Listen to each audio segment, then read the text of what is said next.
University, where we take adult shit and cut it into kid-sized pieces. My name is Miss A, and today we'll be talking about travel tips one should know when visiting a foreign country.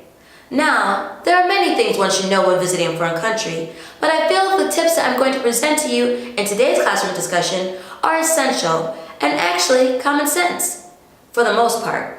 So with that being said, let's get started, shall we?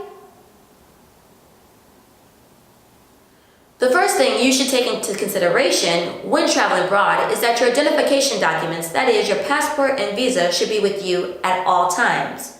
This is so essential that you might consider taking it a step further by making yourself a hard and soft copy. That is, make a hard copy of both documentations and put them somewhere that is unsuspecting, of course, or give it to someone that you trust. But when I say trust, you should consider that with real emphasis of you really trust them. Or you can make a soft copy and email it to yourself. And that way, if for any reason you're unable to identify or locate your information because it's lost or stolen, then you're able to still identify yourself to the proper authorities or whoever's asking.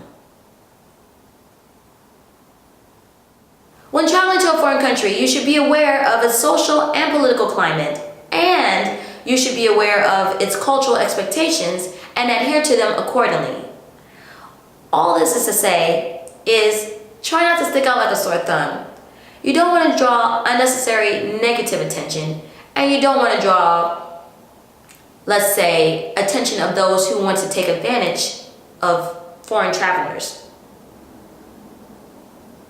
So remember, as a child, your parents would lay down the law in terms of their expectations for your behavior in public? Well, the same can be said for being an adult visiting a foreign country. If you don't do it here, don't do it over there. And even if you do it over here, because somehow it's legal or is not offending anybody per se, still, don't push your luck by doing it over there. You don't want to end up in anyone else's judicial system because you don't know how it'll play out. And it's best to play on the side of caution than regret. So make sure that you're always on your best behavior when visiting a foreign country.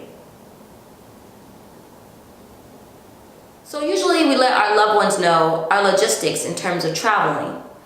But considering the fact that there's been a lot of natural disasters and terrorist acts out there, you should consider taking it a step further by registering with your embassy in the country that you're visiting, so that if there is a natural disaster or a terrorist act, they at least know that you're in the country and can help your loved ones possibly locate you.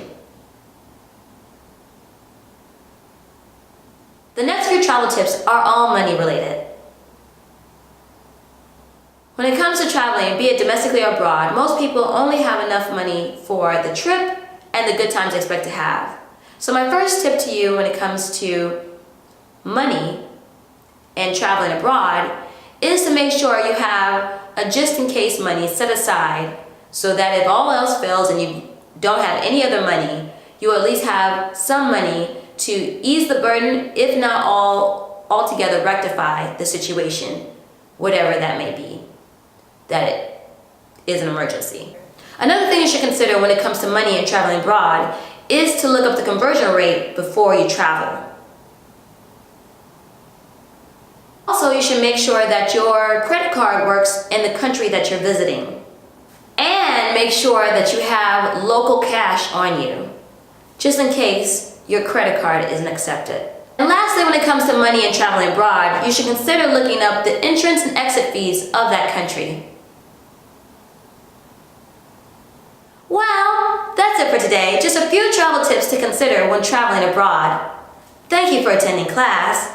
Go ahead and do your homework by subscribing to this channel and thumbs up in this video. My name is Miss A, and until next time, remember, you must be this tall to pay bills.